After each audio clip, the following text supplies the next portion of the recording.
Welcome in, wiffle ball fans, to FLT tonight. It's the Eat and Meet session, Eat and Greet session brought to you by Soggy's Catering. It's episode number 3, and we've got Apes legend Mark Ogden. Welcome in, Mark. How you doing? Good. Good. Mark, me and you, we're both Apes here, so we know our problems, we know how to fix them. Try not to tip off too much, but you know, as the 2015 champions, they know we're good. First of all, we suck at hitting the ball. I'm just going to say it. Last year in the league, very bottom in the batting average category. We had 11 hits in the whole tournament, which in 3 games is not what we're looking for. Is that true? Yeah, we walked 9 times and got hit by a pitch 3 times. That is true. But where we do dominate is pitching. So, how is pitching going to help the Apes make it back to the championship? I think it's pretty obvious. Good pitching gets batters out. Alright, sounds good. The Apes last year, they were second in ERA, only behind the champion Diesels, who just had Patrick Lipka pitch almost the whole time. Apes are a strikeout team. Had no complete games last year, so that means both of us pitched at least once in every game. Do you think that'll be the trend again this year? I think so. Tanner's got the nasty slider. I got the 90-mile-per-hour fastball. Think those will take the Apes back to the championship, or think the Apes will still need to get the ball in play more on offense? We'll be in the championship. Are you guaranteeing that? Yeah. Guaranteeing it, okay.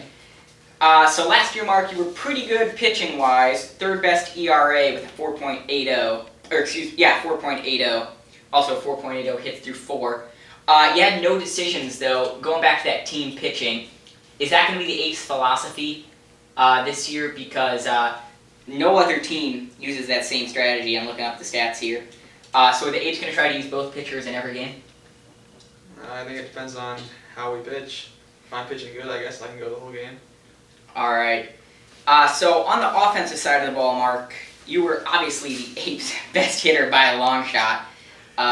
I kind of drug the team average down. That was on me. But the Apes, very little power, 3 team home runs.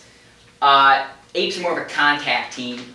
Are the Apes going to try to hit the ball out of the park more this year, or are they going to try to just get base runners on and advance them? I think the Apes are a small ball team.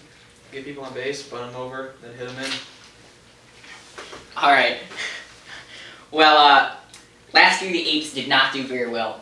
They beat the Diesels in their very first game, which was the Diesels' only loss of the tournament, but then dropped the next 2. The Apes, with the strong start last year and the slow finish, think it's going to be the same thing this year? No, like I said, we're making it to the championship. Guaranteeing that? Yes. All right. Well, speaking of the championship game, who do you think we're going to meet in the championship? Well, I don't think it's going to be Team OVO. Their captain, Kyler Stork, hasn't shown leadership his past 3 years. Hasn't won a championship ring yet, so I'm counting them out. Lakehawks, they've got a disability with Mark Ogden. He's not very good. And, well, I'm going to have to say the Diesels just because of Patrick and Matt Hodgin returning, but they also have a disability with Adam Willie. So I'm going to have to say the Diesels, but I got to say we're going to win the championship. Are the Apes going to win the championships in 2 games or 3 in the series? It's a 3-game series if you didn't know. Oh, I got to say 2. Gotta say 2. All right, any more bashing you want to do with other players? Nah. No, all right, Mark. Well, thanks for joining us.